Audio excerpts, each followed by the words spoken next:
Hello, Detective Banks. I want to play a game.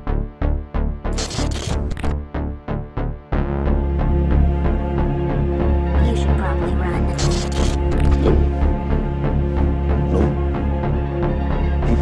Hell no.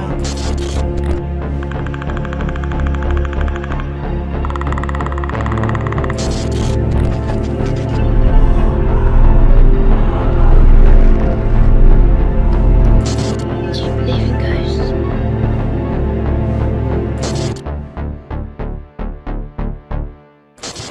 Hello everyone, I'm Joshua, And I'm Abe, again. and today we're going to be reviewing Slender-Man from 2018. Where's my daughter? We need to get Katie back. She was into crazy stuff. Certain accounts speak of a hypnotic power that renders his victims helpless. Some he haunts, and others he takes. Slender-Man. Only in theaters August 10th. Slender-Man stars Joey King Julia Tells, Jazz St. Clair, and Annalise Basso. and is directed by Sylvian White. The plot of the movie is that 4 high school girls perform a ceremony to summon the internet boogeyman Slender-Man. Once they see him, they can't get rid of him, and one by one the girls are driven mad, die, or disappear.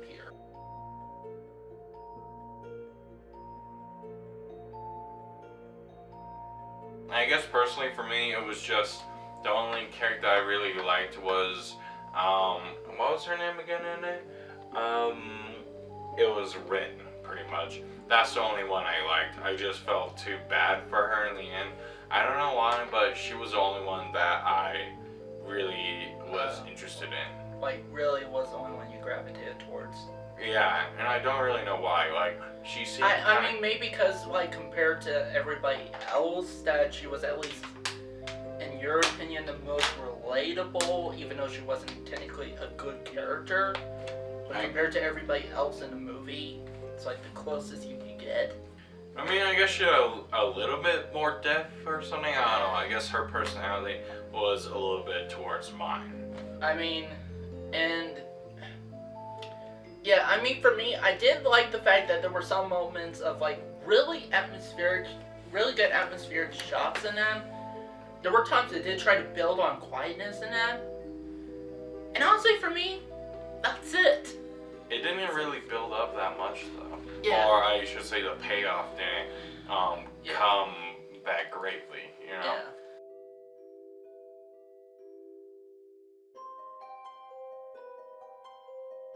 There's a lot not to like about this movie. Yeah. Like, I'll let you speak your thoughts first on what you didn't like.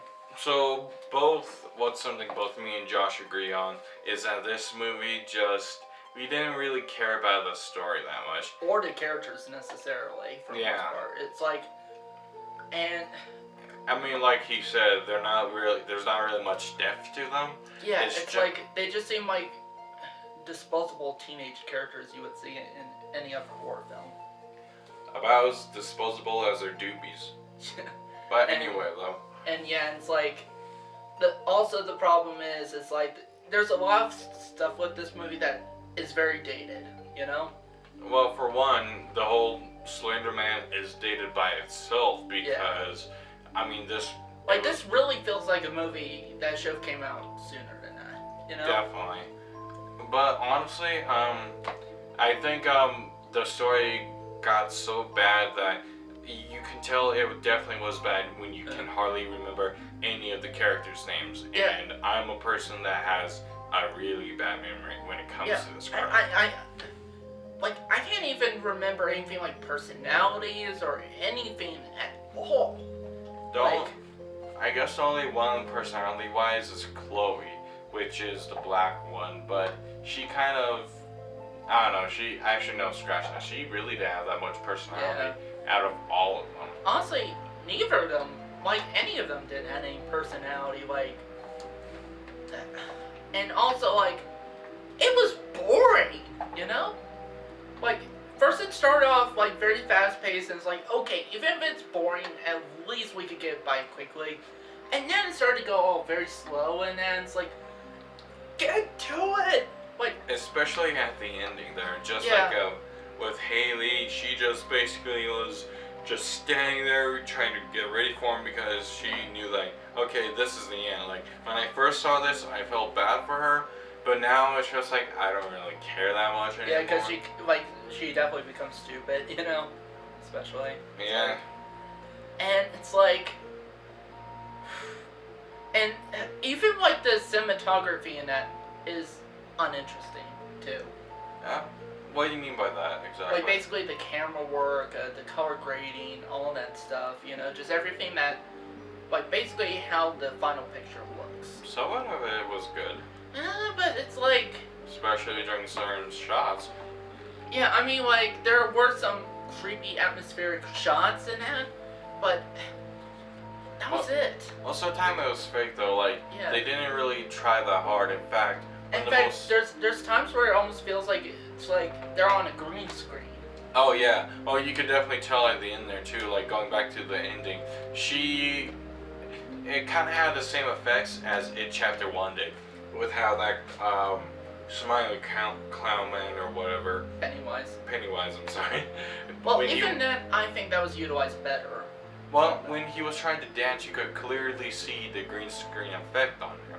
Now this one, in its defense, it does hide it a little better at the end, but you could clearly tell that it was there, and it was not really that much. Even the Slender-Man himself seemed completely digital. Like, I did not buy for a second he was really there.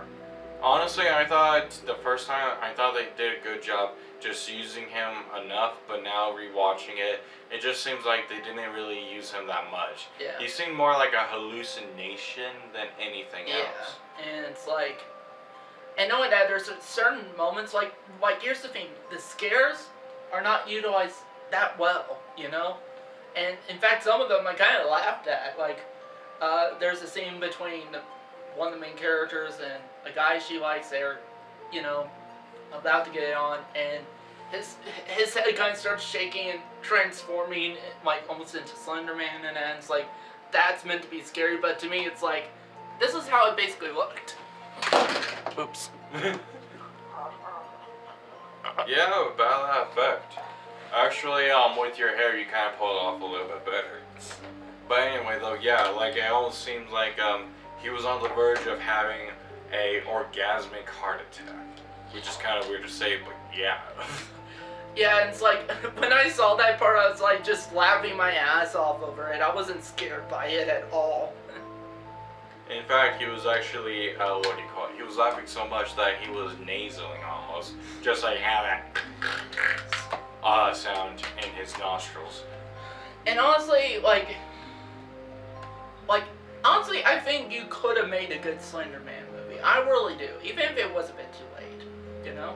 So honestly, it got so boring to the point where I was just reading up about it on IMDb. And fun fact, apparently one of these girls, it was Joey King, I think. She played some kind of character in Christopher Nolan's Dark Knight Rises, the last movie in the trilogy. Yeah. So even though that she was pretty young still, back 7 years ago, at this point I think she could have contributed some form of feedback to this, because obviously she's probably the most experienced out of this bunch. Yeah. As far as I know, obviously just unintentional research doing a movie that's supposed to be scary when it's just more like a background filler. And even also, then it sucks at that. And speaking of the scares, most of the scares are jump scares, you know? Both, like, even like those false jump scares where you think it, like, it tries to make it seem like it's going to be that thing that's harmful in that, but it turns out it's one of your friends or something like that. I don't really think it had any false ones for me. Actually, it personally. did. It had one, at least, I think. Well, it just, I don't know, it felt more like every time it was quiet and whatnot, it just seemed like, oh, another jump scare, we gotta have another jump scare here, and Slendy can't do it, no siree. Yeah, honestly, this just seemed about as bad with the jump scares as the Nightmare on Elm Street remake from 2010, which I like the nickname like a jump scare on Elm Street. A jump scare on. Oh yeah. Speaking of which, there were certain parts where you said that it ripped it off. Apparently. Yeah, like talking about how they had like nightmares and all that stuff. It's like, please don't tell me you're going to rip off Nightmare on Elm Street here. And then they did. Mm-hmm. Yeah. And I guess they were. Another thing is what I didn't get is the whole romance at the beginning. It seemed like one of the things about the romance is at the beginning of the movie, these four characters were like, I guess they were playing the whole, oh, girls pick on boys who they like trope. Or I'm sorry, not really a trope, it was a cliche, pretty much. And all they really did with it was just like, oh, look, these guys are all geeks, they got no life. And then, what was it? Haley was looking at Tom, her crush, I guess, and they were getting all googly-eyed with each other. And they really didn't do anything with it. Yeah, honestly, it's like, even when they started making out and that scene, like, I was like, okay, where did this all come from? It's like 3 minutes or 4 or 5 it's like, that they could shave off easily. I know, and that's like, how much of a conversation do you guys had, you know? And then suddenly, for whatever reason, Tom shows up with the Slender-Man jacket. And it just seemed to me like, okay, maybe I might be behind the times, but it seemed like he was a jock rather than some kind of geek or nerd. It's like, I don't even know what his character was supposed to be. Was he supposed to be a jock? Was he supposed to be a geek? Or... And then they throw in that when they're about to play some music, Haley goes, oh, I didn't know that you were a musical nerd. Oh, I'm sorry. A music nerd. And it's like, okay, where did that come from? Yeah. And second of all, when did being into music when was that ever considered to be a socially abnormal thing? I mean, it's not like when someone's into Star Trek, or it used to be that way. I don't really get it. They're throwing around so many freaking stereotypes, they don't know which one to mix in. And it's just stupid. Yeah, it's like, yeah. At this point, I told Josh earlier that I gave it like a 6 out of 10 when I first saw it. But now, I don't know, like probably 2.5 or something, I don't know. It was so tiring at the end that it just makes me want to fall asleep. So I'm going to give Slender-Man a 1 out of 5 stars. And honestly, I noticed your rating has dropped drastically from the first time you saw it. Well, I don't know, maybe it's just because, I mean, even though it was only an hour and a half, it just felt like I really don't want to watch it. But yeah, or maybe because you just realized now it was a bad movie. I mean, it's not horrific, it's just... For me, it was really bad. Like I wanted it to be over ASAP, which it felt like it was going to be like that at first.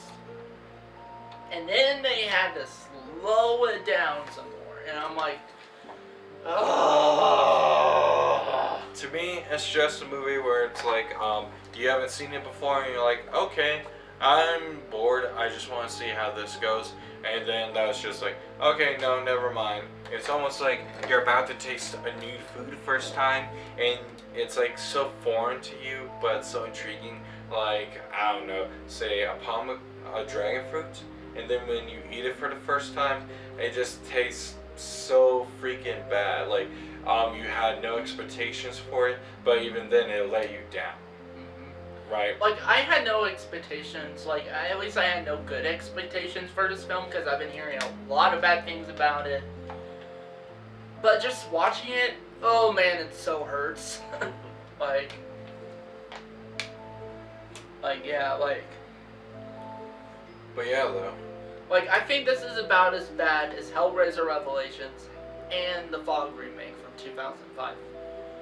Which, if you want to see those reviews, you can check them out on my channel. The links to those videos will be down below. This has been Josh. And this has been Abe. Thank you guys for watching, and see you next time.